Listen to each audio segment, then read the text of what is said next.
tardes a todos y a todas las personas que se inscribieron en esta propuesta del Instituto de Capacitación, que es en realidad el puntapié inicial de un ciclo que venimos inventando para poder suplantar lo que teníamos pensado para este año, que ya era la segunda edición de los 2 cursos anuales, y otras cosas que teníamos pensadas, siempre en el modo presencial. Bueno, empezamos con la cuarentena, pensamos que iba a ser algo más rápido, se fue extendiendo y rápidamente con la invalorable colaboración de Rodrigo Jiménez, Josefina Busanich, Francisco Costa, Martín Cáceres, los regionales y todos los defensores, defensoras, empleados, empleadas, gente contratada, pasantes, practicantes, todos los que componemos el Servicio Público de la Defensa en Santa Fe, de la Defensa Penal, siempre una excelente predisposición, y encontramos en esta forma virtual, de alguna manera, una linda herramienta para poder llegar. Es bastante menos costosa, así que nos permite poder invitar más gente, poder recurrir a la generosidad invalorable también de los disertantes que hoy nos acompañan, que ya les voy a contar. Les decía, este es el primer encuentro de un ciclo de conferencias destinados al Instituto de Capacitación, que saben que nosotros en nuestro ideario, en la conformación de nuestro instituto, tenemos la premisa de que las actividades siempre sean gratuitas y que cuando se pueda sean abiertas. Algunas son específicamente destinadas hacia adentro de la institución, del organismo que me toca conducir. En este caso, creo que lo hicimos abierta, pero la idea está pensada para la defensa pública. Digamos, tirada hacia adentro. Entonces, en este primer grupo de charlas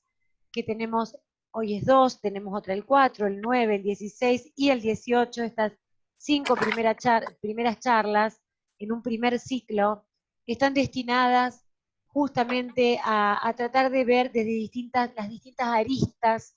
de distintas perspectivas que nos plantea esta locura del coronavirus que nos hace vivir en un mundo que parece surrealista, porque realmente las cosas que pasan son, hasta parecen como de ciencia ficción. Y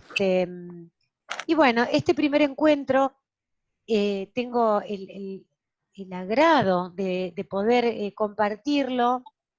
con 3 personas que jerarquizan este ciclo. 2 queridos colegas y amigos, que son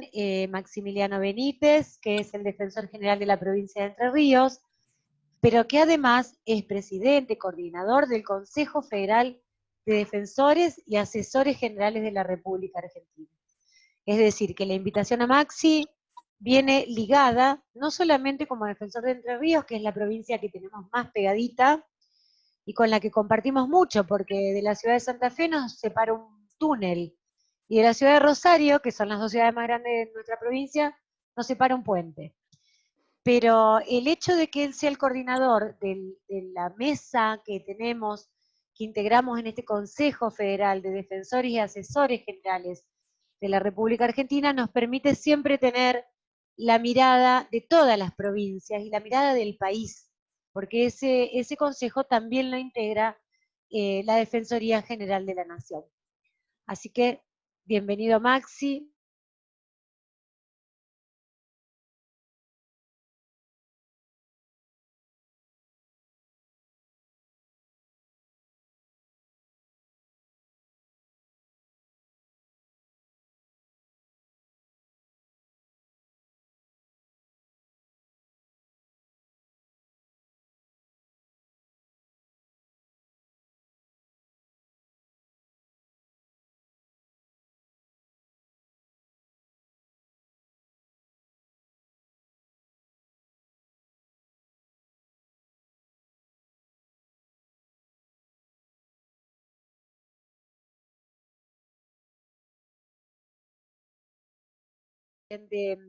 De Juan José Maspós, no me salía el nombre porque para nosotros es Cacho, que es nuestro administrador general, y realmente han sido excelentes como jurado.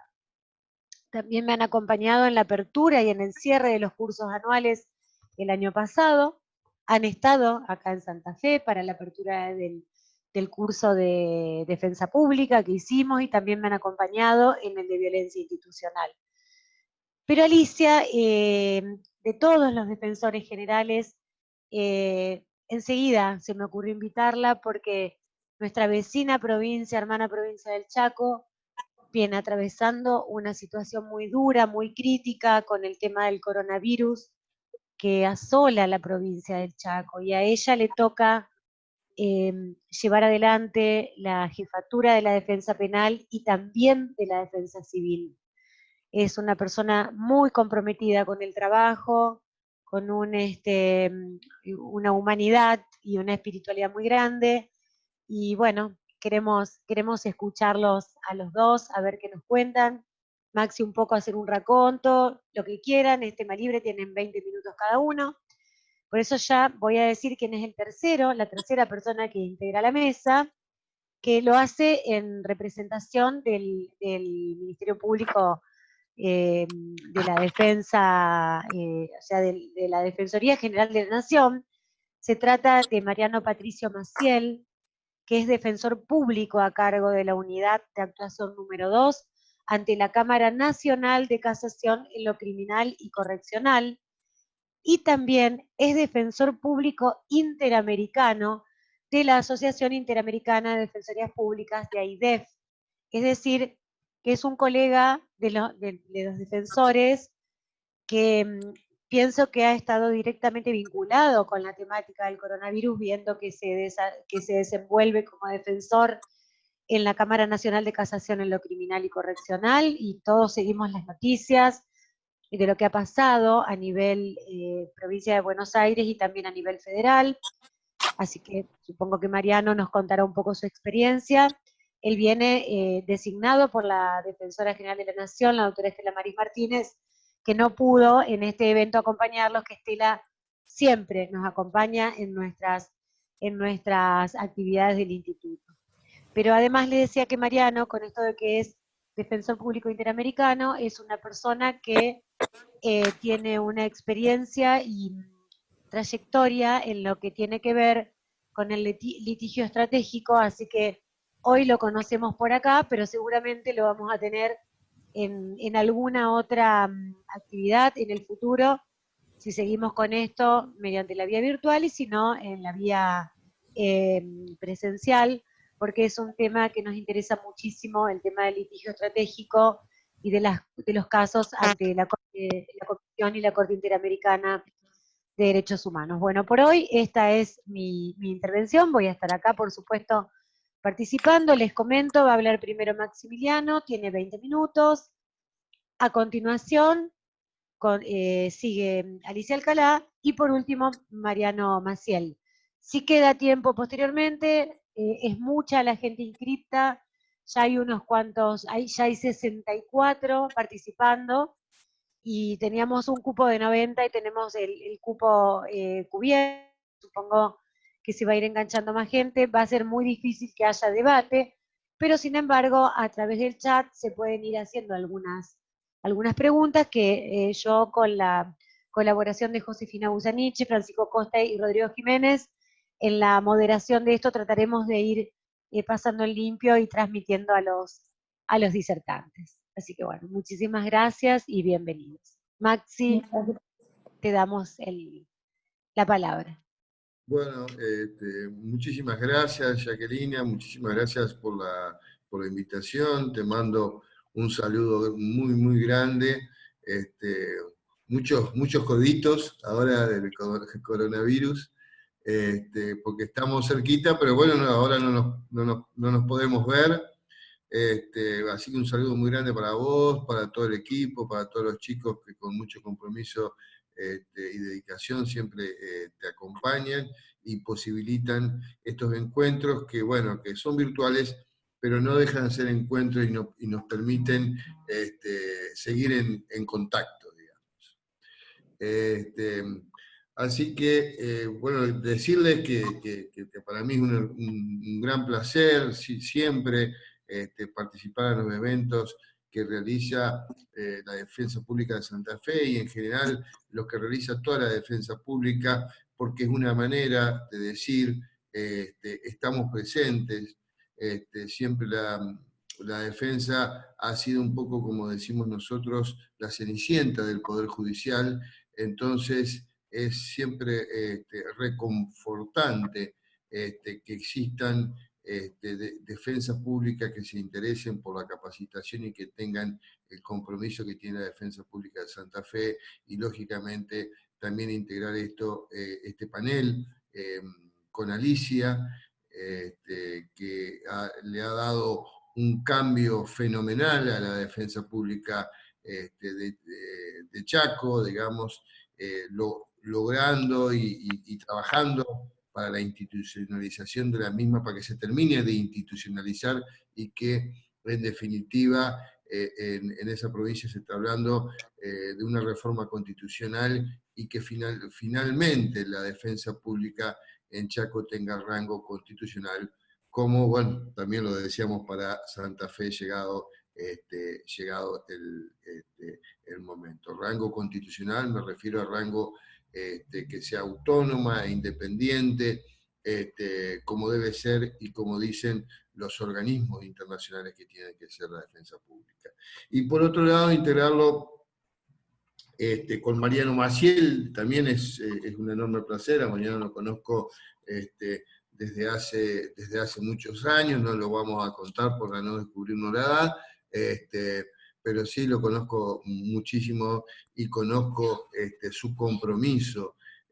y su trabajo en aras de la autonomía, de la independencia, de la defensa pública en todos los órdenes, en el orden nacional y en el orden también internacional.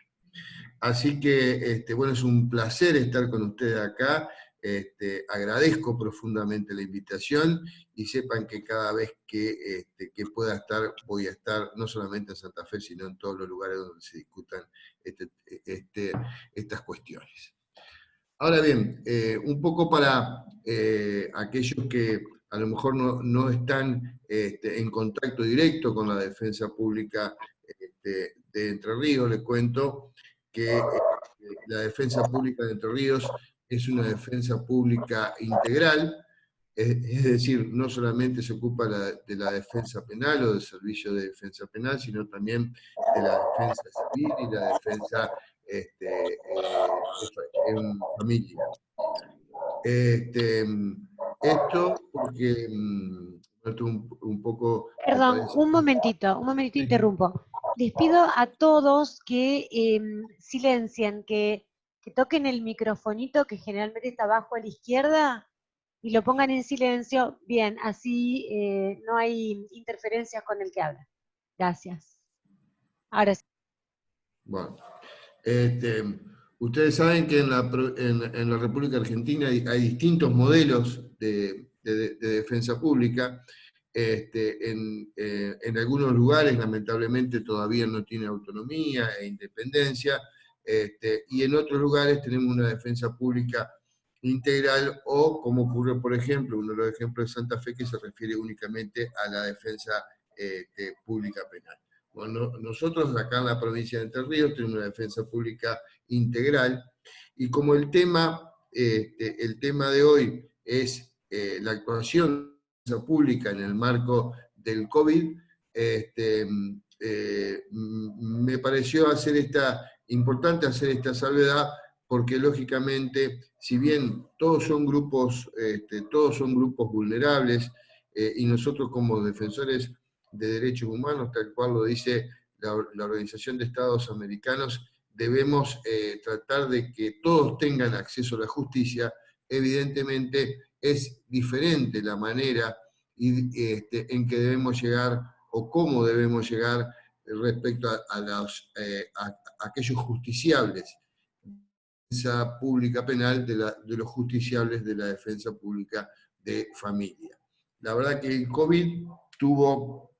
la particularidad de horizontalizar, digamos, y de crear situaciones donde necesariamente fue imprescindible nuestra actuación para salvaguardar aquellos derechos que habían sido vulnerados, un poco por la misma situación del COVID.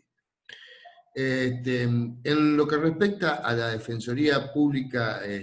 Penal, en la provincia de Entre Ríos, nosotros ya el 17 de marzo, es decir, antes de la resolución presidencial en el cual se llamó al aislamiento obligatorio, nosotros ya habíamos advertido el problema que se iba a generar en las unidades penales o en los centros de detención, lo cual nos llevaba una enorme preocupación. Antes de ir adelante, quiero decir que en la provincia de Entre Ríos, los únicos centros de detención son las unidades penales, es decir, nosotros no tenemos presos en comisarías y tenemos un porcentaje mínimo de presos con prisión preventiva. Históricamente, Entre Ríos tuvo un porcentaje muy bajo. En este momento estamos en alrededor del 10% de los 2.600 presos que hay en la provincia de Entre Ríos, o que había al inicio del COVID, porque ahora tal vez hay un poquito menos. Únicamente el 10% está en prisión preventiva. Me estoy refiriendo a ese 10%, abarca únicamente los presos provinciales, porque como en la provincia de Entre Ríos, igual lo que ocurre en Santa Fe, no hay cárceles federales, tenemos un porcentaje importante de privados de libertad que son federales, y ahí sí el tema de la prisión preventiva es inversamente proporcional, es decir, ellos tienen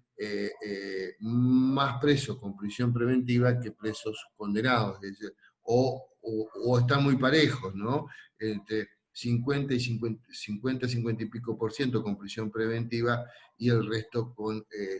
condena. Bueno, nosotros vimos este problema porque las cárceles de nuestra provincia son 9 cárceles que hay en la provincia de Entre Ríos, son cárceles, no son de un gran número, son cárceles más bien pequeñas, pero que, y que están distribuidas de forma proporcional en todo el territorio de la provincia, pero son cárceles, salvo 2, que son bastante más nuevas, que son de la última década, digamos, salvo esas 2, las restantes cárceles son cárceles muy viejas, son cárceles del fines de 1800, es decir, de fines del siglo XIX, y en algunos casos están muy deterioradas, como es la unidad penal número 2 de Gualeguaychú, que es una cárcel que realmente está muy deteriorada e inclusive han inhabilitado algunas partes de la unidad penal porque hay peligro de derrumbe. O sea, en esta situación, con una situación de superpoblación carcelaria bastante importante, nosotros vimos la preocupación, entonces se sacó una resolución en el cual, en términos generales, en esta resolución citamos un fallo de la Corte Interamericana de Derechos Humanos, que es Chinchilla Sandoval versus Guatemala, que sostuvo en el párrafo 244 que si existe peligro para la vida o la integridad física o la integridad personal y el encierro no permite que se garanticen los derechos básicos según las circunstancias del caso, los jueces deben revisar qué otras medidas alternativas o sustitutivas, sin que impliquen dejar de cumplir con la obligación de ejecutar la pena privativa de libertad. Es decir, en base a esto, lo que nosotros pretendimos es que se busquen medidas alternativas a la prisión, al cumplimiento de la pena privativa de libertad en las unidades penales, y que se cumplan con cuestiones alternativas, entre ellas la prisión domiciliaria. Entonces ahí se dispuso que los defensores que están dedicados a ejecución de pena elaboren un listado de los internos que integraban ese grupo de riesgo, es decir, mujeres, embarazadas con niños, personas mayores de 60 años, personas portadores de HIV, personas con enfermedades como diabetes, oncológica, sífilis, hepatitis, cardíacos y cualquier otra patología o enfermedad que pueda hacer al interno más vulnerable al COVID-19. Se solicitó a los internos que requieran de los jueces de ejecución de pena de todas aquellas personas que se encuentren con salidas transitorias, es decir, aquellos presos que estaban con salidas sociolaborales o sociofamiliares, que en lugar de regresar a la unidad penal y quedarse en la unidad penal nuevamente, que directamente se le otorgue la prisión domiciliaria a fin de que no corran el riesgo de ello ingresar a la unidad penal y llevar el virus o a su vez o contagiarse. Y además se lo instruyó para solicitar la prisión domiciliaria para todas aquellas mujeres embarazadas o con niños o niñas que se encuentren en distintas unidades penales y para todos los internos que se encuentren dentro de los grupos de riesgo previa evaluación del caso concreto. Bueno, así fue que se hicieron muchísimos pedidos siguiendo esto. Los jueces de ejecución de pena en general rechazaron todos los pedidos, lamentablemente no hicieron lugar a los mismos,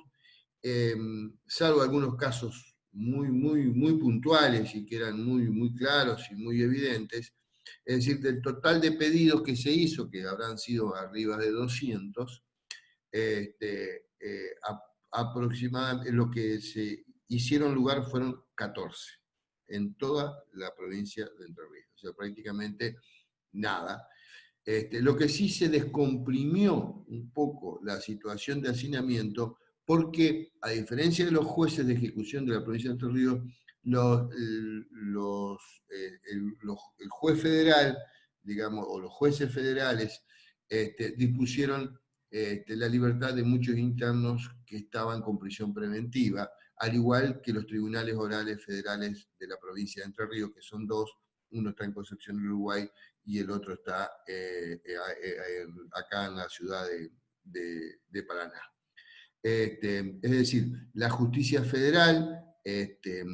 sí otorgó muchísimas prisiones domiciliarias, pero también es cierto porque ellos se lo otorgó mayoritariamente a personas que estaban con prisión preventiva y ellos, como anticipé, ellos tienen mucho mayor cantidad de presos detenidos con prisión preventiva. Pero también es cierto, y hace a la honestidad intelectual decirlo, que también otorgaron a condenados que estaban prontos a cumplir la condena, es decir, en definitiva,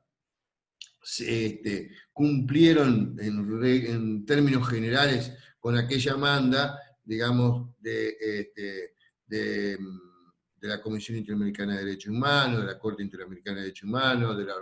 la Organización Mundial de la Salud, del Comité de Naciones Unidas, del Comité Privado de Libertad de Naciones Unidas, del ILANUD, es decir, todos los organismos internacionales y además de los organismos nuestros, nacionales, como las diferentes cámaras de casación o de diferentes instituciones como el INESIP, que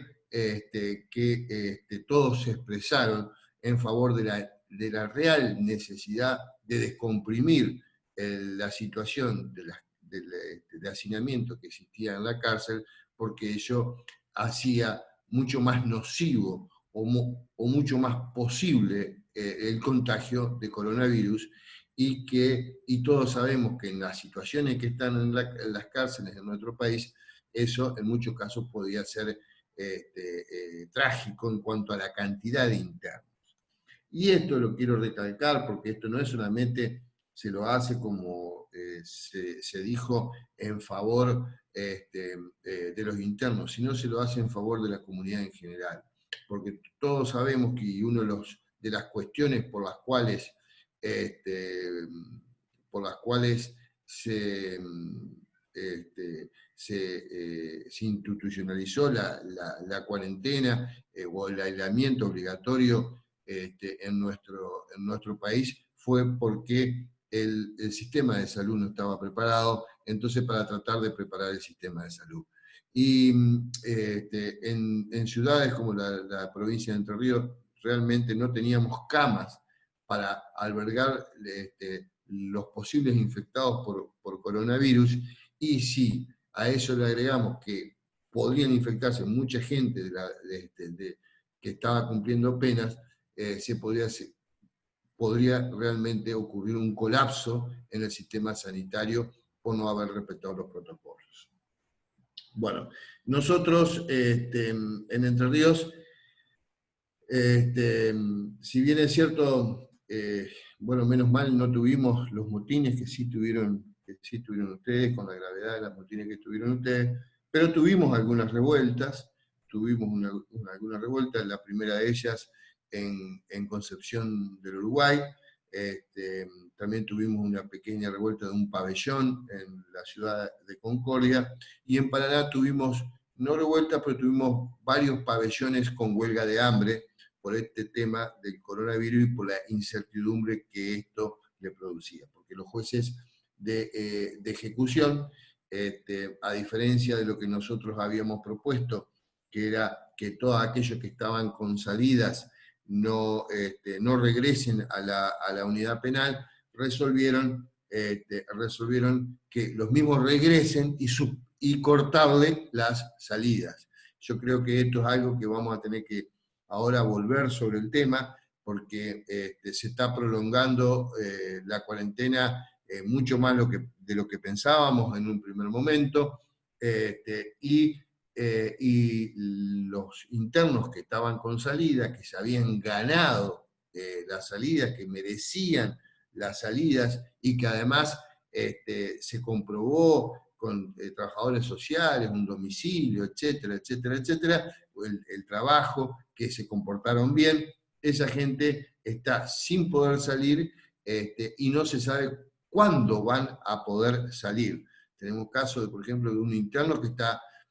hasta pagando un local en una feria de alquiler, que ahora se abrió la feria, pero no puede ir a trabajar porque le suspendieron las salidas. Es decir, realmente yo creo que esto vamos a tener que volver sobre el asunto y analizar nuevamente todos los casos, porque no se lo puede privar de un derecho que se lo habían ganado durante ya muchísimo tiempo, porque ellos no son responsables de la pandemia, no tienen ellos la culpa, los internos de la pandemia. Otra cosa que se hizo, y creo que nos sirvió mucho para descomprimir la situación de angustia que tenían los internos por no ver a su familia, porque también se suspendieron lógicamente todas las visitas, es habilitar el uso de teléfonos celulares dentro de la cárcel. Se hizo un protocolo, lo hicimos con la Procuración, con el Servicio Penitenciario y con el Ministerio de Gobierno, lo firmamos todos, un protocolo muy detallado sobre cómo se usan y cómo se deben usar los celulares, y la verdad que eso fue algo que descomprimió mucho, porque le permitió a los internos contactarse con la familia a cambio, digamos, de no poder verlo, que por lo menos poder tener un contacto, aunque sea, por lo menos sea virtual. Eso creo, es más, cuando se aprobó ese protocolo y se le facilitó los celulares a los internos de Paraná, los pabellones que estaban en huelga de hambre, inmediatamente levantaron la huelga, la huelga de hambre, y contrariamente a lo que dicen, o a los temores de los punitivistas, no hemos tenido problemas, no hemos tenido problemas de amenaza de ningún tipo, no ha habido ningún inconveniente con el uso de los celulares, que por supuesto está está muy reglamentado, no es que se lo puede usar en cualquier momento, tampoco se lo puede usar en los pabellones, pero sí en los recreos, en los tiempos libres, se lo puede usar. El servicio penitenciario lleva un registro de quiénes son los que piden el teléfono, de manera tal que cualquier acto o comportamiento no acorde a la ley, enseguida se sabe quién fue el que lo realizó. Y como nosotros también notamos que los internos tenían una gran necesidad de contención, porque realmente tenían necesidad de contención en ese momento, por la incertidumbre que le producía lo que estaba, todo lo que estaba pasando extramuros, ¿no es cierto? Y que ellos no se enteraban o que tenían más reducida la información de lo que pasaba extramuros, es decir, con su familia. Nosotros habilitamos una línea de WhatsApp para que los internos y los familiares, lógicamente, se puedan conectar directamente con nosotros. Es decir, en un primer momento, los defensores de ejecución de pena, como el resto de los defensores, no concurrían a tribunales, pero estaban todos a disposición de las necesidades que tengan o los requerimientos de las personas más vulnerables que solicitaban nuestros servicios. Entonces, tanto los defensores como el personal administrativo se quedó con líneas de teléfono y la atendían prácticamente en todos los horarios, inclusive después que ocurrió esto, decíamos que la verdad que habíamos tenido más contacto con los internos en el COVID de lo que lo habíamos tenido durante el tiempo que no había COVID. Y esas son cosas, creo que nos va a dejar la experiencia de esta pandemia, como este tipo de reuniones. Yo creo que son muy fructíferas y son muy posibles de realizar, o hay mayores posibilidades de realizar este tipo de reuniones que las presenciales, y en muchos casos, digamos, sin dejar de realizar las presenciales, porque lógicamente el contacto personal es sumamente importante, pero podríamos en algunas cuestiones reemplazarlas con estas reuniones y hacer más reuniones al año en lugar de las únicas que hacemos, de las presenciales que hacemos ahora. Bueno, un poco eso también nos pasó, nos dimos cuenta con el COVID que podíamos tranquilamente tener contacto con los internos sin que esto sea presencial, y con los familiares de los internos. Lo mismo nos pasó en otros ámbitos, este es el ámbito penal, pero ustedes saben que la Defensoría de Familia o la Defensoría Civil también tienen una parte de actuación que es la actuación extrajudicial. Es decir, muchas veces de la judicatura se cree que en lo único que actuamos nosotros es cuando contestamos una vista, cuando hacemos un escrito, o cuando vamos a una audiencia de prisión preventiva, etcétera, etcétera. No, nosotros la principal tarea nuestra, además de esa, que la tarea es más jurídica, es la tarea extrajudicial, el hablar, el entrevistarnos con los presos, entrevistarnos con los familiares de los presos, o entrevistarnos y contener a los papás o mamás que no tienen contacto con sus hijos, a aquellos acreedores de alimentos, etcétera, etcétera, y fue todo esto una gran tarea en esta época de COVID. Una de las cosas que propiciamos que de la defensa pública que el Superior Tribunal de oficio prorrogue todas las medidas cautelares en cuestiones de violencia de género durante el tiempo que demore la pandemia, o sea, esta feria extraordinaria, en razón, bueno, que nosotros en Entre Ríos, como bueno en todo el país, hemos tenido hechos muy, muy dolorosos y recientemente también, entonces nos pareció importante que la gente, o sea, que la persona más vulnerable, en este caso la mujer, no tenga que andar reclamando que las instituciones la reciban, porque las instituciones también se produjo la necesidad de cada uno de reacomodarse a esta nueva situación de coronavirus, y teníamos miedo que la gente vaya con determinadas necesidades y no reciba la atención indispensable. Entonces se propone que se prorroguen todas las medidas cautelares. Quiero decirles que la Defensoría, si bien sobre todo en la primera parte de esta feria, es decir, los últimos días de marzo, la segunda quincena de marzo, del 22 creo que fue, en adelante, no hubo atención presencial, pero nunca se dejó de atender la demanda de la gente. Todas las defensorías de la provincia se dieron WhatsApp, números de WhatsApp, se le proveyó a todos teléfonos distintos a los teléfonos del turno, pues los teléfonos del turno todos los defensores lo tenían, pero optamos por dar números distintos para que después esto no se confunda con el teléfono del turno, de manera tal que se pueda atender a la gente en los horarios que siempre se los atendió. La atención, y además se estableció la atención, tan pronto pasaron los primeros días, la atención presencial,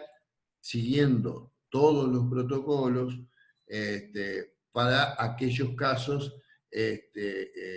graves o aquellos casos donde se hayan vulnerado derechos fundamentales. En esos casos, a los pocos días, ya se comenzó con la atención presencial, que fue en forma rotativa, lo hicieron todos los defensores. Lógicamente hay diferencias, porque como pasa en todas las provincias del interior de nuestro país, en las ciudades más grandes se trabaja de una manera y en las ciudades más pequeñas de otra. Por ejemplo, en ciudades más chicas, el tema de la comunicación por WhatsApp no funcionó, porque la gente está acostumbrada a ir a la defensoría, y si va a la defensoría y encuentra que la defensoría está cerrada, directamente va a la casa del defensor, porque son pueblos tan chicos que se pueden dar esas cuestiones. Es decir, lo que quiero dejar que quede muy en claro, que la disponibilidad de la defensa pública nunca cesó durante toda la pandemia. La atención nunca cesó, si bien durante algunos días no se hizo en forma presencial, sí se hizo en forma virtual o por WhatsApp. Todos, bueno, cada vez que fue necesario se asistió. Nosotros acá en Paraná, como yo comenté, en la unidad penal había varios pabellones que estaban en huelga de hambre. Asistimos con los defensores de ejecución, hablamos con todos los pabellones, le interiorizamos de cuál era la situación extramuros y explicamos a cada uno de ellos qué era lo que estábamos haciendo para tratar de descomprimir la situación de cárceles, y les demostramos cuál era el trabajo de la defensa pública en tal sentido. Y bueno, hoy a los pocos días por lo menos, si bien es cierto, como les decía, no logramos la prisión domiciliaria de muchos internos, pero logramos la posibilidad de realizar este protocolo de utilización de celulares, que creo que fue algo muy, muy positivo, que descomprimió mucho la situación. Pero además les demostramos que nosotros no lo habíamos abandonado aún en la pandemia, que seguíamos trabajando, digamos, y que, en muchos casos las resoluciones negativas de los juzgados de ejecución, las recurrimos, las casamos, y en algunos casos nos hicieron lugar y conseguimos lo que habíamos inicialmente pedido. Los problemas más grandes en la parte de familia los tuvimos con el régimen de comunicación de los niños en pandemia, y lo tuvimos con los alimentos, pero esto no tanto por los justiciables, sino porque la imposibilidad del colectivo de gente que nosotros atendemos de poder cobrar por tarjeta. La gente está acostumbrada, la gente, el colectivo nuestro, a cobrar en ventanilla. La ventanilla del banco no funcionaba, y no funcionaba ni para recepcionar el dinero, ni para aquel que deba cobrar el dinero. Entonces eso nos generó muchísimos problemas, muchísima gente, en algunos casos que tenía depositada los alimentos y que no los podía sacar, y alguna gente que no lo tenía depositado porque quien estaba obligado directamente no los podía depositar.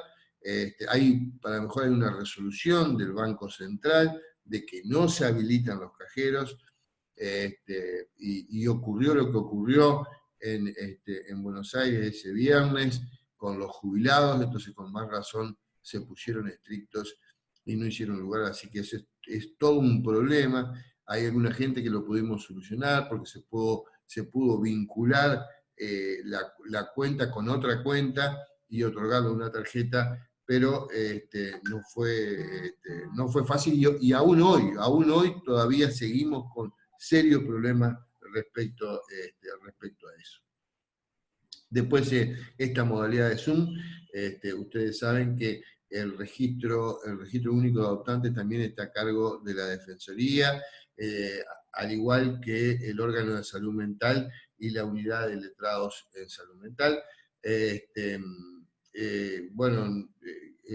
Hemos cambiado la modalidad. En el mes de abril era uno de los meses de inscripción para pretensos adoptantes en la provincia de Entre Ríos. Suspendimos la inscripción, y ahora estamos trabajando en hacer un formulario online, y creo que son las cosas positivas que nos va a dejar la pandemia, es obviar en muchos casos, y en lo que sea posible, lo presencial. Nosotros hacíamos talleres con los pretensos adoptantes, le hacíamos un seguimiento de la espera, y bueno, a eso ahora lo podemos hacer en forma virtual. Doctor Benítez, 2 minutos, por favor. Hola. Hola, 2 minutos, doctor Benítez, por favor. Sí, bueno. Gracias.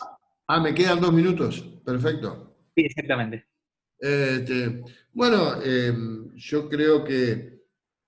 el tema como me estaba refiriendo, el coronavirus, de las cosas positivas son justamente esto: poder realizar reuniones, viajar menos, reuniones que son más fáciles de realizar y con un costo mucho menor. Y después lo otro que dejó de positivo es la utilización de los expedientes digitales. Nosotros, increíblemente, si bien habíamos avanzado mucho en la provincia de Entre Ríos, todavía no habíamos llegado, y todavía nos falta, por supuesto, un expediente totalmente digital, pero bueno, yo hoy estoy contestando amparos sin tocar un papel, teniendo toda la prueba, y estamos avanzando ya en la firma digital. Así que, como siempre se dice, no hay mal que por bien no venga. y tenemos que sacar las cuestiones positivas, y una de las cuestiones positivas es que, digamos, a través de todos los defensores he tenido contacto con todas las provincias, y realmente en esta pandemia se ha demostrado la fortaleza de la defensa pública de toda la República Argentina. Y de esto lo quiero mencionar porque es increíble la fortaleza que ha demostrado en este momento, y ha logrado esa fortaleza en muy poco tiempo. Porque hace muy poco tiempo, relativamente pocos años, en que tenemos defensa pública autónoma, independiente, en provincias como Santa Fe o provincia de Chaco, que hasta hace, como ocurre también con provincia de Mendoza o Santiago del Estero, que son las más recientes, donde no había defensa pública, o Tucumán. En muy poco tiempo se ha podido construir una defensa pública realmente fuerte, que no es para vanagloriarnos nosotros, sino es para darle mayores derechos a los vulnerables, a aquellos a los cuales se le están violando derechos fundamentales. La defensa pública es el principal acceso a la justicia de las personas con vulnerabilidad, y por supuesto la fortaleza de la defensa pública implica la posibilidad de que esas personas puedan recuperar aquellos derechos que les fueron quitados o vulnerados. Así que bueno, muchas gracias, y bueno, y lo voy a escuchar atentamente a Alicia y a Mariano, y bueno, otra vez muchas gracias, Jacquelina, y muchas gracias a todo tu equipo por esta invitación. Muchísimas gracias a vos, Maxi, y bueno, muy buena tu exposición, y además también una muestra de la importancia del trabajo desde una mirada integral, que es lo que a la provincia de Santa Fe le está faltando, porque sin avanzar sobre lo que vamos a tratar el jueves, que voy a participar junto con Martín Cáceres, poniendo un poco sobre la mesa todo lo que hicimos, que si bien todos los que participan del curso fueron parte, queremos dar, digamos, una información completa. Se sintió la falta de ese acompañamiento de la parte civil que nosotros de alguna manera también vamos cubriendo. Bueno, gracias Maxi, gracias, y estás invitado a continuar en el ciclo también. Entonces, le damos la palabra a Alicia Alcalá, defensora general del Chaco. Gracias. Bueno, buenas tardes. ¿Se escucha? ¿Se escucha? Hola. Perfecto, Alicia, sí, yo Bueno, escucho perfecto. Sí, sí. Bueno, buenas tardes a todas y a todos. Un gran placer estar nuevamente reunidos a la distancia. Agradezco a Jacquelina y a todo su equipo, la verdad que siempre tan eficientes, tan amables, y muy contenta de poder compartir esta tarde con ustedes. Bueno, la situación del Chaco es realmente muy preocupante. Ustedes sabrán por las noticias, hemos llegado lamentablemente a los 900 casos positivos de COVID, y tenemos hasta la fecha 57 personas fallecidas. El centro del contagio está en la ciudad de Resistencia. No es lo mismo, no sucede eso, gracias a Dios, en el interior de la provincia, en el cual se registran muy pocos casos. Realmente cué hablamos de esta situación, muchas veces, o de situaciones que nos son adversas, nos preguntamos el por qué nos sucede esto.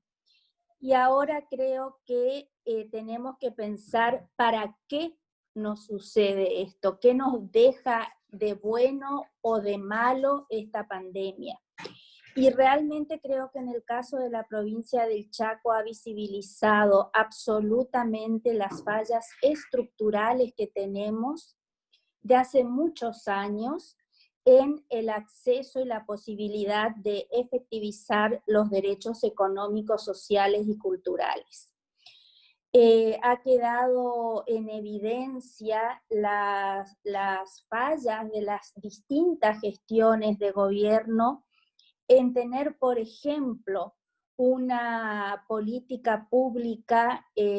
respecto a la salud de las poblaciones indígenas. Ustedes saben que en la provincia del Chaco tenemos 3 comunidades indígenas, los Cuom, Huichí y los Mocoit, y en Resistencia tenemos un gran barrio llamado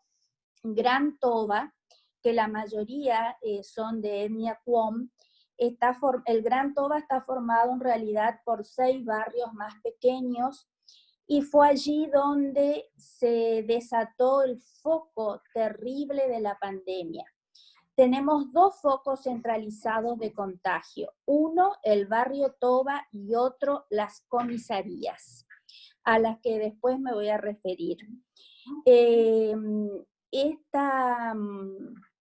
La explosión del COVID en el barrio Toba nos ha demostrado no solo que no tenemos una política pública respecto a la salud indígena que difiere muchísimo de la salud de los blancos, de los criollos, como ellos nos llaman, sino también que ha puesto en relevancia la discriminación que lamentablemente hasta el día de hoy existe, sobre todo en la parte de salud respecto a los indígenas. El gobierno se movió lo más rápido posible en el barrio Toba, pero aún sigue sin haber elementos de salud primaria, y esto se ve también en el interior de la provincia. En el impenetrable muchísimas comunidades no tienen acceso a salud, no tienen acceso al agua, que es la principal fuente para tener salud y para tener vida. Bueno, ante esta situación desesperante que se da en la provincia, acá se decretó la cuarentena el 16 de marzo, antes que en Nación, y como correlato de ello, el Superior Tribunal de Justicia dictó una resolución que prohibió, y sigue vigente aún, prohibió toda atención personal a los justiciables. Es decir, todo lo tenemos que hacer por trabajo remoto, a distancia, con muy pocas excepciones estamos trabajando en los lugares, en las oficinas. Por supuesto que la Defensoría General se adhirió a esta resolución y fuimos los primeros en sacar una circular disponiendo de que la atención a los justiciables, ya sea en la parte civil o penal, porque también tenemos una defensa integral, sea a través de cualquier medio de comunicación. Esto se sigue dando hasta el día de hoy. Esta prohibición de atender al público nos afecta mucho, y yo creo que particularmente a la defensa, porque la gente necesita el contacto, más aún las personas en mayor situación de vulnerabilidad. Necesita que alguien lo escuche, necesita ver una cara enfrente, hablando de justiciables civiles o penales, cualquiera de ellos. Me voy a referir ahora a la parte penal, ya que Santa Fe tiene el servicio público de defensa penal, y en este momento hago un reconocimiento público a la Defensora General Adjunta, la doctora Gisela Gauna Wirs, y a su secretario, el doctor Andrés Perino, que están trabajando en territorio, en campo, con todos los elementos de bioseguridad, que muchas veces lo pagan de su propio bolsillo, porque el Superior Tribunal está muy renuente aún en esos gastos de bioseguridad. Hemos acordado con Gisela que yo con mis secretarios permaneceríamos en el edificio de la Defensoría, que compartimos un piso con otras reparticiones, y ella estaría en campo, y por lo cual no ingresa más al edificio hace 15 días, porque para que no, diría el Chapulín Colorado, para que no cunda el pánico, porque como tenemos otras reparticiones que, y saben que ella está trabajando en las comisarías, en las penitenciarías, que no tengan algún prejuicio respecto al virus. Entonces, trabaja en campo y desde su domicilio nos comunicamos también por mail, por WhatsApp, etcétera, etcétera. La defensa pública ha presentado a los jueces de ejecución y a las cámaras aproximadamente 395 pedidos de libertad condicional, de prisión domiciliaria. Los jueces son muy renuentes en otorgar alguno de estos beneficios. A la fecha creo que nos llegamos a 50. Hay algunos que siguen estudiando los casos y la Defensoría General Adjunta interpuso un habeas corpus ante el Superior Tribunal para que marque, que dé indicaciones a los jueces, a sus jueces, de cómo obrar, tener parámetros más o menos generales respecto a la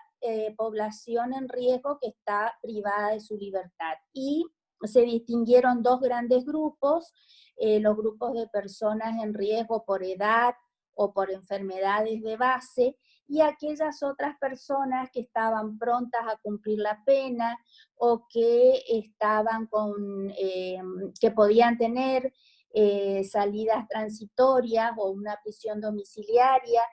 Y el Superior Tribunal sacó la resolución 52 en este sentido. Pero pese a ello, tengo que decir que sinceramente los jueces siguen siendo muy renuentes en otorgar beneficios, y a pesar de que las personas privadas de su libertad hayan podido cumplir con todos los requisitos, así como dijo Maximiliano. Paradojalmente encontramos más receptividad en esto en los fiscales. El Procurador General sacó una resolución también en el sentido de lo que sostenemos nosotros. No es que sostiene la defensa pública, sino que los organismos internacionales a los cuales hizo referencia Maximiliano también estamos todos en el mismo camino. Procuración sacó una resolución en ese sentido. Pero bueno, seguimos trabajando y recurriendo también al Superior Tribunal en los casos que sean necesarios. En este habeas corpus se dispuso la creación de una comisión de crisis del Poder Judicial integrada por defensores, jueces de ejecución, jueces de cámara y fiscales, y ellos están trabajando con los listados que ha pasado el Servicio Penitenciario Provincial, tratando realmente de agilizar los trámites. Poco se ha conseguido, pero bueno, por lo menos una mesa en la cual se ven, se hablan, se comunican los distintos estamentos del Poder Judicial, que a veces lamentablemente no tenemos mucho diálogo. El tema de las penitenciarías acá hasta ahora no tenemos ni un caso en las alcaldías, porque el Servicio Penitenciario Provincial cerró desde un principio todo tipo de visitas. Por eso se ha habilitado también celulares, de la misma forma que explicó Maximiliano, y hubo algunos intentos de algunos movimientos, algunas rebeliones, pero la verdad que Gisela se ha ocupado personalmente, como siempre lo hace. El año pasado ya había formado los delegados de los pabellones de todas las penitenciarías, se comunicó con ellos, y la verdad que les explicó, porque yo creo que uno de los mayores problemas es la falta de información. Y la gente tiene derecho a estar informada. Entonces, por el dice que, cada vez la imaginación se agranda más, y la verdad que tenían mucho miedo ante las noticias del afuera. Gisela ha conseguido, por ejemplo, que en el complejo número 2 de Sáenz Peña, algunos pabellones se dedicaran y lo están haciendo en este momento, a hacer pequeñas artesanías o cartas, misivas, ¿para quiénes? Para los adultos mayores de esa localidad, tratando de fraternizar, de sentirse solidarios en este momento. Así también, por su intervención en la Alcaldía de Mujeres de Resistencia, consiguió donaciones de lanas y las mujeres están haciendo tejidos para los bebés del hospital pediátrico. Es decir, se trató de que se canalice esta angustia de alguna forma y bueno, hasta ahora está dando resultados. No sucedió lo mismo con las personas detenidas en comisarías. Yo quiero contarles que en el Chaco tenemos aproximadamente 1.005 personas detenidas en comisarías y 1.220 en penitenciarías. La situación de cada comisaría es un mundo aparte porque cada comisario maneja su comisaría como puede, con los elementos que tiene, y yo les decía que fue un foco de multiplicación de la pandemia, porque se permitían las visitas. No hubo posibilidad de que el Ministerio de Seguridad sacara un protocolo para las visitas, siguen trabajando en eso, pero ya hay muchísima gente contagiada, a tal punto que en la localidad de Barranquera, que está pegada a Resistencia, se habilitó un centro transitorio que alojaría a 30 personas infectadas, pero ya desde la semana pasada está repleto. En el terreno del ejército se han armado carpas tipo hospitales de campaña y bueno, se está trabajando también en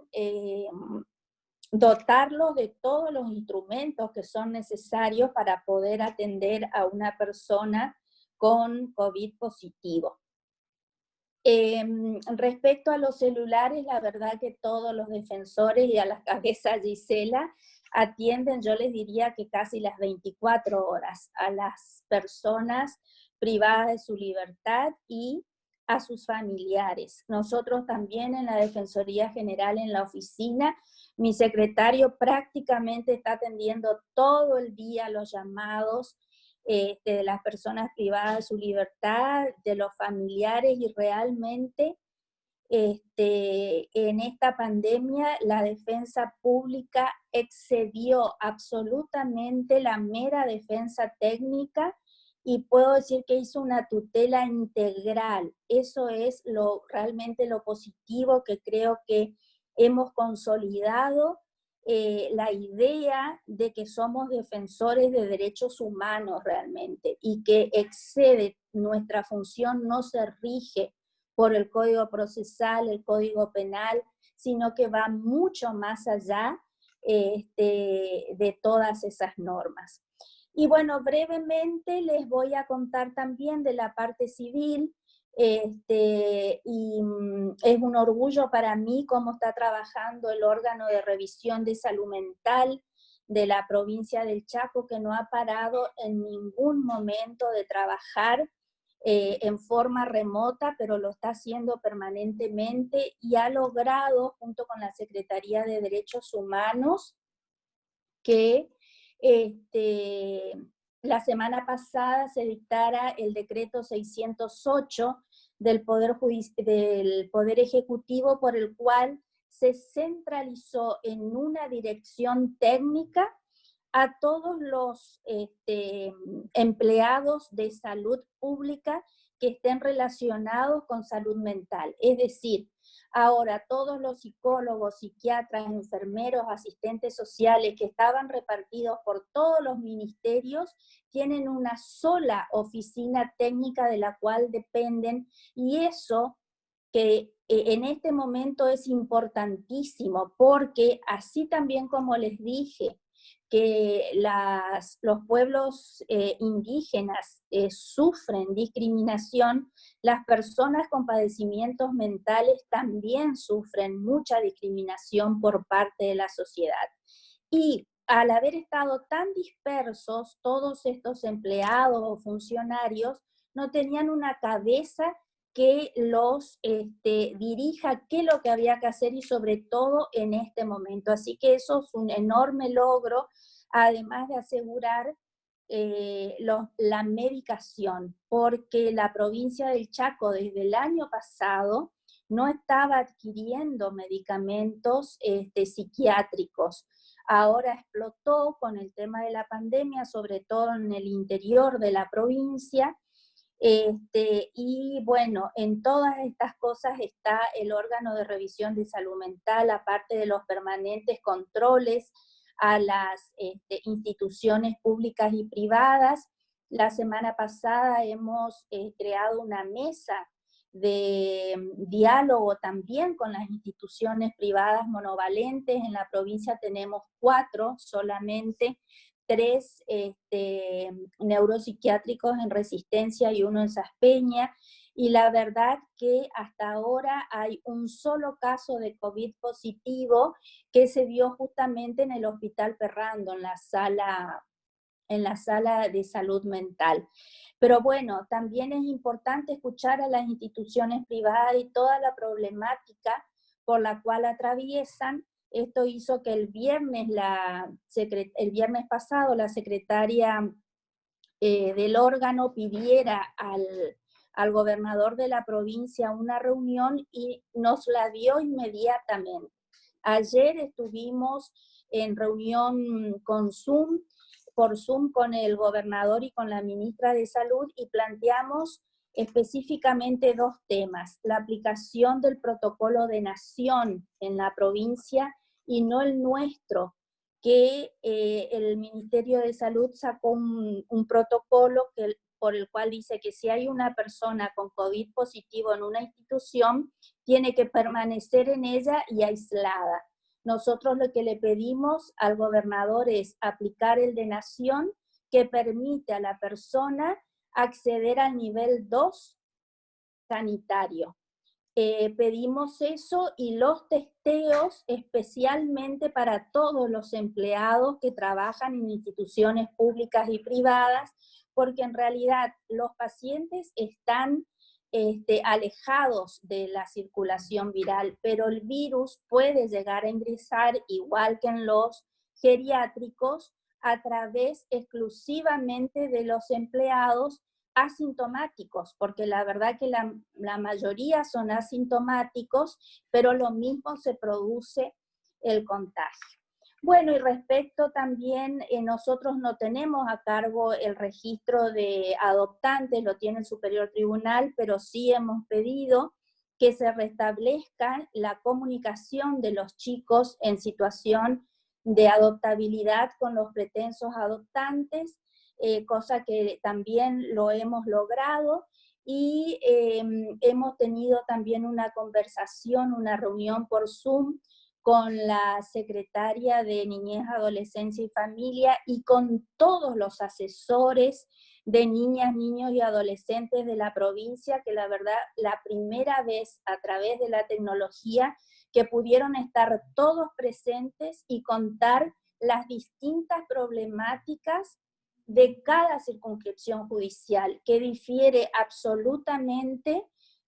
con Resistencia. Así que eso también es algo muy positivo, y el mayor problema que tenemos nosotros en el sistema de protección integral de derechos de niñas, niños y adolescentes es el tiempo que le insume al órgano técnico de aplicación, que es la Subsecretaría de Niñez, Adolescencia y Familia, en notificar las medidas excepcionales a los jueces. Tardan mucho tiempo, sobre todo en el interior, y es un tema que lo pudimos conversar y están tratando ahora de, por medios nuevos tecnológicos, de poder agilizar esta situación. Bueno, no sé si tengo más tiempo de seguir hablando o no. Ustedes me dirán, o ya corto. No, Alicia, si quiere 2 minutos más. Ah, bueno, voy a cargar mi celular. Bueno, después les cuento que estamos trabajando también a distancia estamos haciendo un relevamiento de todas las comunidades del interior, las comunidades indígenas, porque, como les dije al principio, el tema de la pandemia, todo el mundo tiene que hacer la cuarentena, y a pesar de que están en el interior o en un paraje rural, lo mismo deben hacerlo, y eso a veces le imposibilita acceder a cuestiones básicas como son el agua y la comida. Uno de los grandes problemas que tienen las comunidades indígenas es que ellos viven de sus artesanías. Ahora, al no poder salir, realmente muchas familias están pasando hambre. A tal punto que, por ejemplo, el intendente de una localidad, el Espinillo del Impenetrable, se comunicó con la Defensoría General para que intervengamos en la situación, por ejemplo, de 30 familias huichí que tienen agua solo del pozo de agua de la escuela. Como en este momento la escuela está cerrada, no pueden acceder al pozo, y también fue tomada por algunos criollos. Estas situaciones se presentan ante nosotros que a lo mejor no se da en otras provincias, pero por eso les decía que el tema de los derechos económicos, sociales y culturales es transversal a todas las situaciones y se ha puesto en relevancia totalmente. Lamentablemente no podemos viajar nosotros tampoco para allá, porque ser de resistencia en este momento es como ser un paria. No nos dejan circular, están todos los pueblos del interior cerrados, las entradas de los pueblos están cerrados con cintas y está la policía. Es muy difícil poder ir hasta allá. Pero bueno, mandamos al defensor de Castelli, que es el último lugar que tiene asfalto, y bueno, estamos trabajando en eso, siendo intermediarios también ante el gobierno. Bueno, sintéticamente lo que estamos haciendo, y como decía Maximiliano, creo que este momento tan difícil nos ha puesto a prueba, pero estamos respondiendo. Así como se ven cosas negativas, como dije, como la discriminación, el maltrato o las fallas estructurales, también esta pandemia ha sacado en los defensores y en los asesores, creo que lo mejor de sí. Están trabajando, creo que muchas más horas que las que trabajaban en forma presencial y pendiente de sus asistidos. Así que bueno, muchas gracias por esta oportunidad y espero haber sintetizado bastante la situación del Chaco. Muchas gracias a vos, Alicia. Excelente tu exposición, excelente tu síntesis. Creo que fuiste al hueso, nos hiciste un panorama realmente muy cabal de lo que es la realidad de la provincia del Chaco, y también relacionaste un poco lo que los medios de comunicación de pronto lo ven como desde afuera, desde adentro, y bueno, mi saludo tanto para vos como para Gisela, que ya la vamos a invitar a Gisela, que realmente es excelente, la defensora adjunta del Chaco, que es la que está más en penal, es una persona realmente fuera de serie. Así que bueno, excelente Alicia, y seguimos en contacto, por supuesto. Me muero de ganas de ir contando lo que hacemos nosotros, pero a mí me toca el jueves con Martín, porque realmente tenemos cosas muy parecidas en cuanto a las expectativas, los resultados, pero bueno, no se puede traspolar la información porque cada provincia, cada región tiene su particularidad. Bueno, mil gracias, Alicia. Ahora le vamos a dar la palabra a Mariano Patricio Maciel. ¿Está por ahí? Acá estoy. Mariano. Ah, bien. A ver, acá. Hola, Mariano, ¿cómo estás? Bueno, muy bien, bienvenido. Sabés que, bueno, fue Estela quien determinó, digamos, como ella no podía estar, era nuestra invitada, que vos la representes. Así que, bueno, nos honra tu presencia y queremos escuchar un poco la mirada desde el Estado Nacional. Bueno, cómo no. Muchas gracias. Antes que nada, entonces, buenas tardes a todas y a todos quienes están participando de este encuentro. Y primero de todo, bueno, sí quiero agradecer a la señora Defensora General de la provincia de Santa Fe, a la doctora Yaparangione, esta invitación realizada a la Defensoría General de la Nación para intervenir por mi intermedio en este ciclo de exposiciones. Y a su vez aprovecho para saludar a la señora Defensora General del Chaco, a la doctora Alicia de Alcalá, y también al señor Defensor General de Entre Ríos, el doctor Maximiliano Benítez. Como él bien dijo, nos conocemos hace muchos años, así que mejor no decir hace cuántos. Pero sí, somos realmente compañeros de batalla y tenemos el mismo fervor por lo que es nuestra querida defensa pública oficial. Y ingresando de lleno ya al tema de mi exposición, que procurará hacerles conocer el desempeño que ha tenido la Defensoría General de la Nación ante esta situación de pandemia, así como las medidas y recomendaciones que la señora Defensora General de la Nación dispuso, quiero referirme en primer término a las actividades que fueron realizadas respecto a las personas privadas de libertad. Antes que nada les digo, estoy leyendo porque los que me conocen saben que yo me fervorizo y puedo llegar a salirme del carril de lo que quiero en estos momentos presentarles, así que permítanme que siga el orden con el cual organicé esta exposición. Así entonces les digo que la Defensoría General de la Nación, ante la declaración de emergencia pública en materia sanitaria que fue declarada mediante el decreto de necesidad de urgencia 260/2020, dispuso desde un inicio realizar una serie de recomendaciones a las defensoras y defensores públicos penales y federales que luego serían ampliadas, corregidas o mejoradas en los casos concretos y ante el avance de la enfermedad. Así, teniendo en cuenta también lo expresado por la Comisión Interamericana de Derechos Humanos respecto al derecho a la salud de las personas privadas de libertad y al nivel especial de responsabilidad y de posición de garante que adquiere el Estado al privar de libertad a una persona y por cuya razón la provisión de asistencia médica es un requisito material mínimo e indispensable para garantizar el Estado un trato humano a las personas que están bajo su custodia, la Defensa General de la Nación entendió necesario que ante el problema de salud descrito, la defensa pública asumiera un rol proactivo para detectar a quienes necesitan atención médica y para reclamar las medidas adecuadas y ágiles que la situación exija ante los responsables administrativos del ámbito de detención y el Poder Judicial de la Nación como garante de derechos. Recordó así la señora Defensora General que el Ministerio Público de la Defensa es una institución de defensa y protección de derechos humanos que debe garantizar la asistencia jurídica integral, promoviendo toda medida tendiente a la protección y defensa de los derechos fundamentales de las personas y en especial de quienes se encuentran en situación de vulnerabilidad.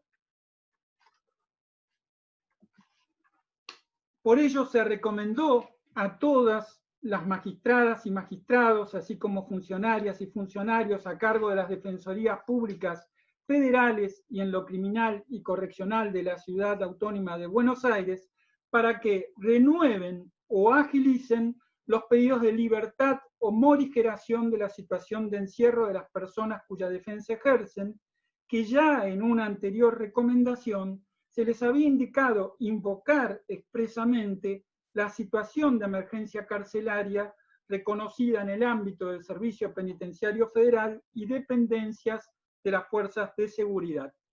También que en todo contexto en que se advierta hacinamiento u otras restricciones de derechos de las personas privadas de libertad que puedan implicar un agravamiento de las condiciones de detención, se iniciaran o se continuaran con el trámite de las acciones de habeas corpus ante los respectivos tribunales. Con motivo de las recomendaciones dadas, el doctor Guillermo Todarello, defensor público oficial cotitular de la Comisión de Cárceles de Defensoría General de la Nación, se presentó ante la Cámara Federal de Casación informando los obstáculos que se habían verificado en la práctica para el adecuado cumplimiento de los derechos y garantías básicas de las personas privadas de libertad a raíz de la ausencia de estándares generales mínimos de intervención en orden a esta cuestión. Ante dicha presentación de la defensa pública, a la que se sumó también la realizada por parte de la Procuración Penitenciaria de la Nación, la Cámara Federal de Casación dictó una acordada en el ámbito de la justicia penal federal, la acordada 9/20, con fecha 13 de abril de 2020, por la cual dispuso recomendar a los tribunales de la jurisdicción que adoptaran medidas alternativas al encierro, tales como la prisión domiciliaria, junto con los mecanismos de control y monitoreo que estimaran corresponder en los diferentes casos. De igual manera, dada mi actuación como defensor público ante la Cámara Nacional de Casación, junto con otros 3 defensores que también actúan ante la misma, nos presentamos ante la Cámara solicitando la elaboración de estándares y criterios judiciales de actuación con el fin de salvaguardar los derechos humanos de las personas privadas de libertad frente a la situación de emergencia penitenciaria y sanitaria que atravesaba nuestro país, que atraviesa por supuesto, y ante la gravedad que implica el riesgo cierto de propagación de COVID-19 en el ámbito carcelario. Solicitamos así que la Cámara Nacional de Casación nos precisara parámetros claros que fueran seguidos por los magistrados ante la situación extraordinaria ya expuesta. A nuestro pedido se sumaron, haciendo lo propio, el CELS y la Procuración Penitenciaria de la Nación. Finalmente, con fecha 23 de abril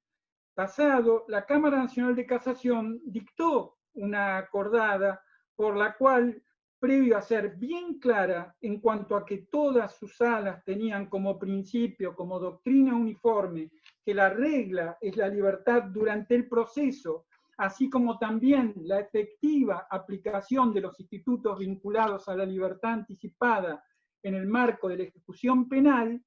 y que a su vez, teniendo en cuenta la extrema gravedad que estaba existiendo, se debía procurar descomprimir las cárceles y cuando no pudiera disponerse la libertad, debía considerarse la posibilidad de encarcelamiento domiciliario y también dispuso recomendar que los tribunales del fuero criminal y correccional extremaran los recaudos para coadyuvar a la más pronta disminución de la sobrepoblación carcelaria, atendiendo prioritariamente a la situación de los internos que conformen los grupos de riesgo descritos por las autoridades sanitarias.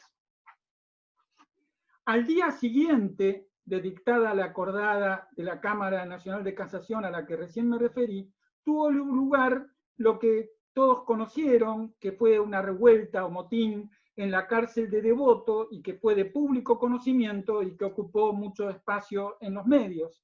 Esa revuelta tuvo como detonante la situación de pandemia y el reclamo inicial fue el mejoramiento de la atención sanitaria en el penal y la agilización de los trámites de libertades, arrestos domiciliarios, y todo ello conforme había sido establecido en las acordadas de la Cámara Federal de Casación y de la Cámara Nacional de Casación, a las que recién acabo de hacer referencia.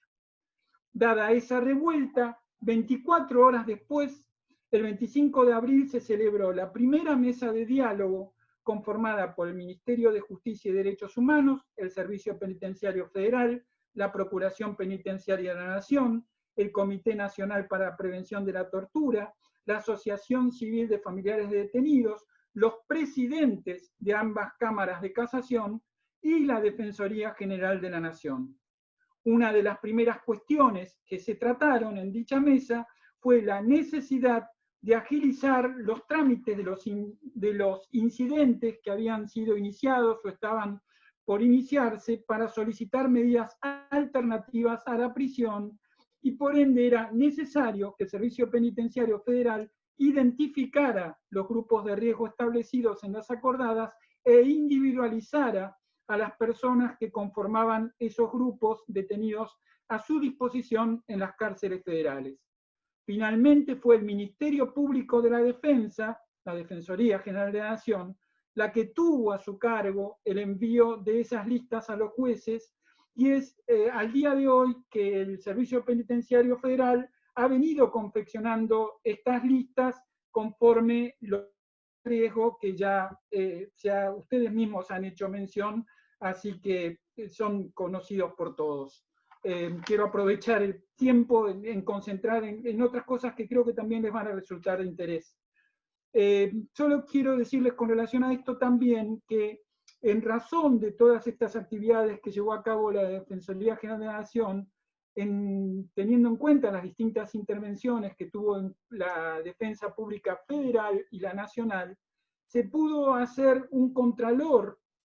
en función de consultas que se hicieron a las distintas defensorías. Se hizo un contralor que permitió determinar que de la lista de 280 personas en riesgo por COVID-19, alojadas en unidades y complejos del Servicio Penitenciario Federal al 27 de abril de 2020, 695 eran asistidos por el Ministerio Público de la Defensa.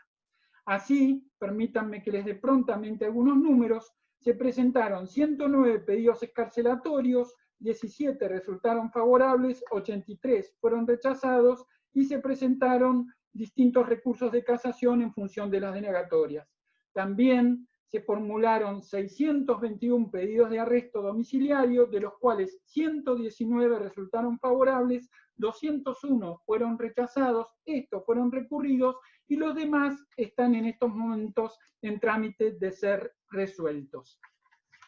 Un dato que creo que realmente es de mucha importancia es que el Ministerio Público de la Defensa pudo verificar la existencia de 1.254 personas detenidas que integran grupos de riesgo por problemas de salud que no fueron incluidas en las listas del Servicio Penitenciario Federal.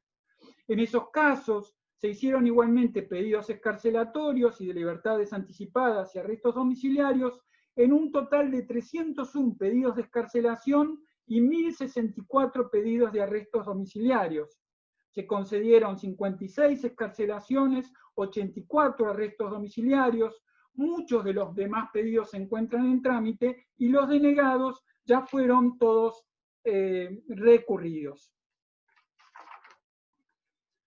Lo más importante de estos análisis fue el verificar la gran cantidad de personas detenidas con patologías y problemas de salud preexistentes y que significan un grave riesgo para su vida e integridad por COVID-19 que no fueron incluidas. Ya dije, creo que es un número por demás importante si tenemos en cuenta que la población carcelaria en el ámbito federal llega a 12.000 internos aproximadamente, 1.254 les está dando una idea de el número que no fue informado por el Servicio Penitenciario cuando debía hacerlo, que la Defensoría General de la Nación, ocultándolo, pudo determinarlo, y así, como ya les dije, la Defensoría Pública, a través de los distintos defensores y defensoras, hizo conocer esta situación a los distintos tribunales intervinientes, haciendo todas las peticiones del caso.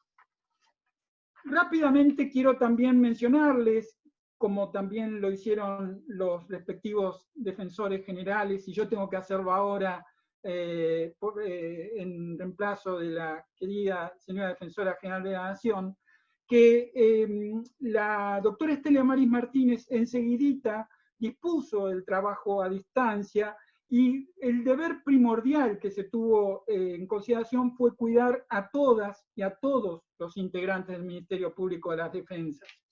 Rápidamente quiero decirles también que distintas resoluciones determinaron que se buscara reemplazar la presencia en las dependencias a través de utilización de medios tecnológicos disponibles para establecer contactos con las personas ajenas al ámbito del Ministerio Público de la Defensa, y que en caso que resultara imprescindible la concurrencia de esas personas, la actuación se dispusiera de manera de evitar esperas simultáneas o contactos estrechos, y que la presencia de estas personas se limitara al tiempo mínimo necesario para la diligencia a realizar. Esto ya fue dispuesto con fecha 16 de marzo de 2020. Después fueron dictándose una serie de resoluciones por las cuales se fue organizando el trabajo, como ya les dije, remoto. Y creo que lo importante ahora destacarles es que se hizo un pedido a los defensores y a las defensoras para garantizar este trabajo remoto,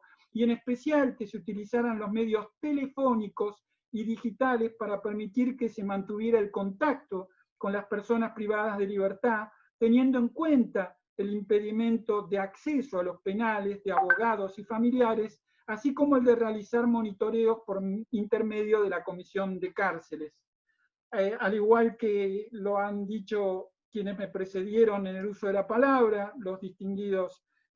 colegas, señores defensores generales, también realmente la atención de la defensa pública, en el caso de la Defensoría General de la Nación, nunca se interrumpió. Muchos, incluyo, se vieron obligados a trabajar mucho más tiempo del que acostumbrábamos a hacerlo. Me refiero que no estábamos en atención de las horas en las cuales estábamos llevando a cabo nuestras tareas. En los primeros días directamente nuestros propios teléfonos los pusimos en las puertas de las oficinas, y luego ya la Defensoría General de la Nación organizó para que cada uno de nosotros pudiera directamente disponer que los teléfonos que correspondían a nuestras defensorías directamente fueran dirigidos o desviados a teléfonos nuestros particulares para poder llevar a cabo el control remoto. Pero sí les reitero, nunca se interrumpió, y créanme, debido a la cantidad de trabajo que teníamos, sobre todo sobre los pedidos excarcelatorios, yo hablo de lo que ocurrió en el ámbito de la Cámara Nacional de Casación, llovían los pedidos excarcelatorios de arrestos domiciliarios, y no dábamos abasto para cubrir breves notas, y realmente no solo quien habla, sino toda la gente con la cual trabajo, todo mi gran equipo de trabajo, estábamos sábado y domingo también haciendo presentaciones. Esto es para que tengan una idea de lo que fue el trabajo, y quienes conocen a la Defensora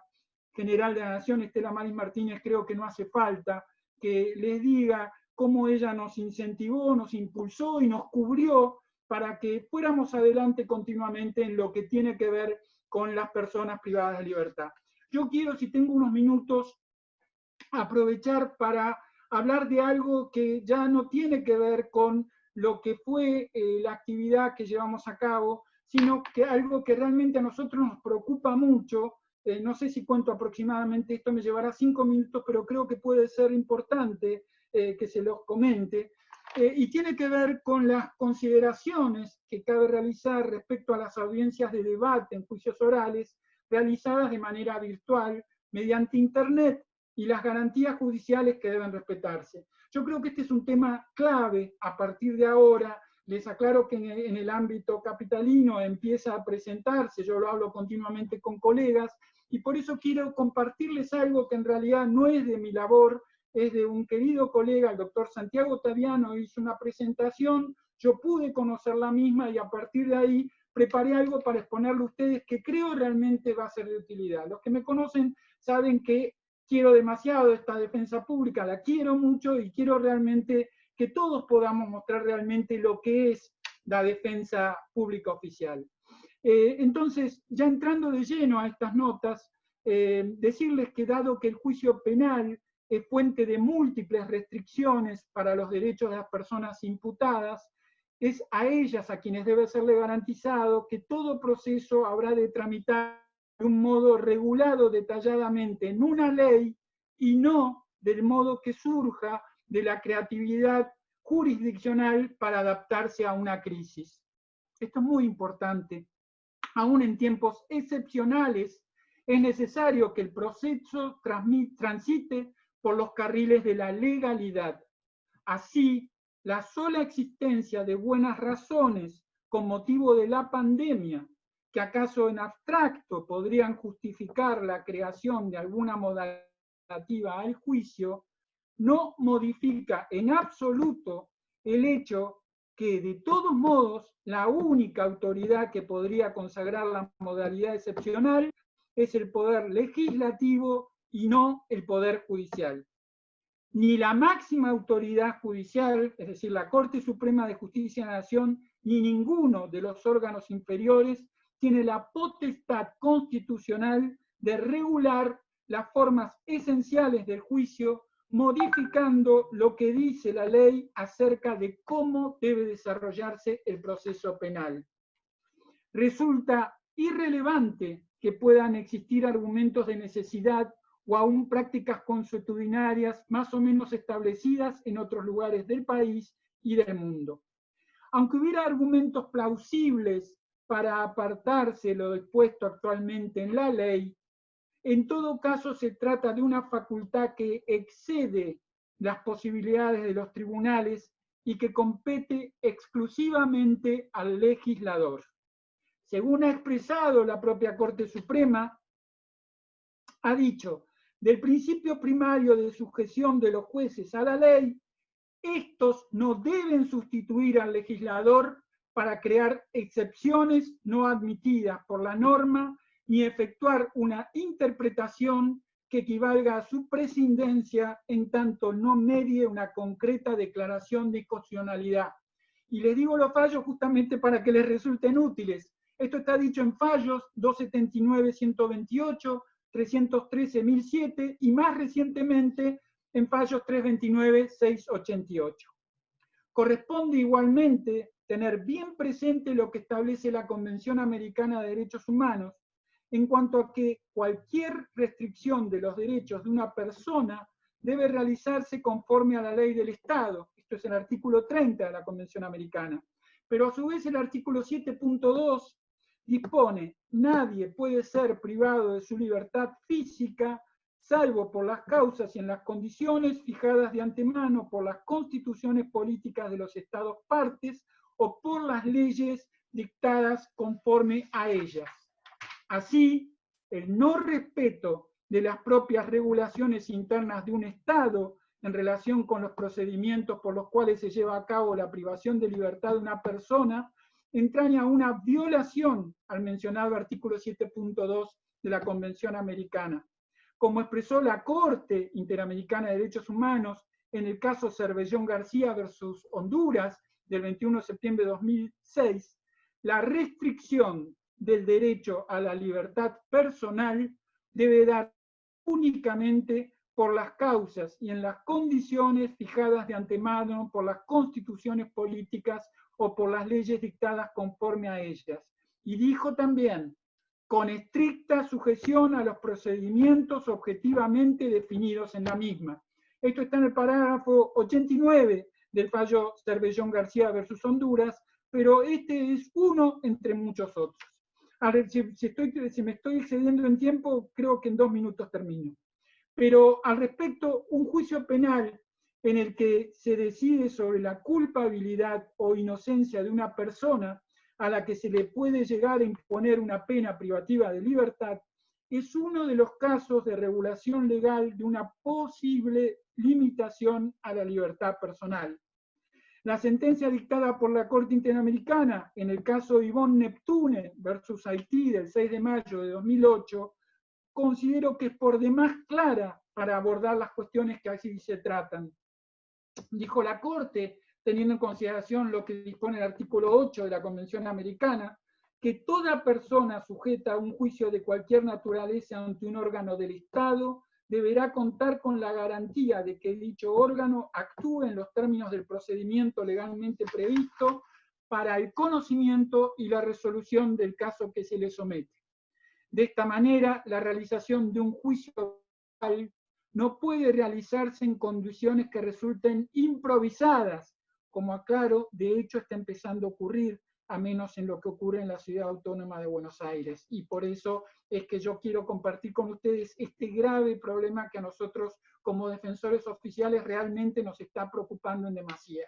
Pero les decía entonces que no se puede realizar en condiciones improvisadas donde puedan ser vulneradas las garantías judiciales del debido proceso y defensa en juicio que amparan a nuestras defendidas y defendidos. Por eso, según estimo, debemos ser cada uno de nosotros los que ponderemos en cada caso concreto la conveniencia para nuestros defendidos y defendidas de que sean juzgados mediante audiencias virtuales, remotas, y en caso que consideremos la inconveniencia de que tales juicios se realicen, tenemos los medios e instrumentos jurídicos para impedir que las garantías judiciales en juego puedan ser vulneradas. como establece la ley orgánica del Ministerio Público de la Defensa, que estimo es aplicable a todas y todos los defensores públicos, federales, provinciales y nacionales. Tenemos por misión la defensa y protección de los derechos humanos de nuestras asistidas y asistidos. Y en nuestros respectivos desempeños debemos cumplir y hacer cumplir, así dice la ley, la Constitución Nacional, los instrumentos internacionales de derechos humanos y las leyes. Y ese es nuestro deber. Muchas gracias.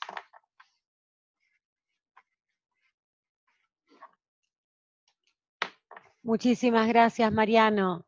Excelente y bueno, y muy condensada tu exposición, pero nos dejó ver un panorama que bueno, creo que todos los participantes, que son en su mayoría integrantes de la defensa pública, van a compartir esto que digo, que de cada una de las intervenciones hemos visto que hemos hecho cosas parecidas, resultados parecidos, algunos mejor, otros peor, pero bueno, muy rico este intercambio y esta posibilidad de ver la experiencia de otras provincias y también de lo que sucede en el orden federal, porque bueno, ayuda de alguna manera a ver que el camino es correcto, que es un camino compartido, que no es fácil, que es muy difícil, pero que bueno, la defensa pública, como bien señalaste, que Estela, no solo a ustedes, a los defensores, sino que a todos los defensores de las provincias argentinas, siempre nos está impulsando, estimulando, protegiendo de alguna manera a no bajar los brazos, a tener la fuerza que caracteriza a la defensa pública y que también en bandera Estela, ¿no? Que es de las precursoras, que hay que decirlo, no solamente en la República Argentina, sino en todo lo que es Latinoamérica y el Caribe. Es una figura reconocida a nivel internacional y que es muy merecido ese reconocimiento con esa claridad que tiene y que siempre siendo ejemplo y de alguna manera fiscalizando y ayudándonos a poder seguir adelante con esta difícil pero tan linda tarea que es la de la defensa. Así que muchísimas gracias, un cariño muy grande, Estela, de parte de todos nosotros y nosotras. Y bueno, y a todos los demás, a todos los participantes, continuamos con este ciclo de charlas este jueves 4, en el mismo horario. Vamos a estar Martín Cáceres y yo contando lo que hicimos y dando un poco de prolijidad a la información, tratando de sistematizar un poco para que quede claro hacia dentro de nuestro organismo. Luego continuamos el martes 9 con los 5 regionales, que cada uno va a ir abordando un tema, ya ahí sí metiéndonos más en el tema jurídico. El 16 tenemos el análisis del querido 205, que nos lleva locos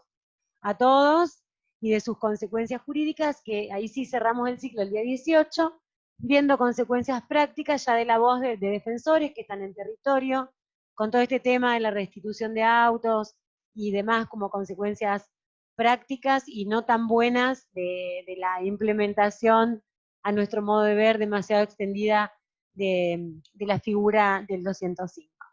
Así que bueno, muchísimas gracias a todos y a todas. Reitero el agradecimiento a los colaboradores, Josefina y Rodrigo, y al coordinador Francisco Costa, que es nuestro prensa del organismo y que nos colabora mucho en el tema de la capacitación. Así que bueno, muchas gracias a todos. Gracias. Chau, chau Maxi, chau Alicia y chau Mariano. Gracias. No sé cómo se sale de acá. Acá.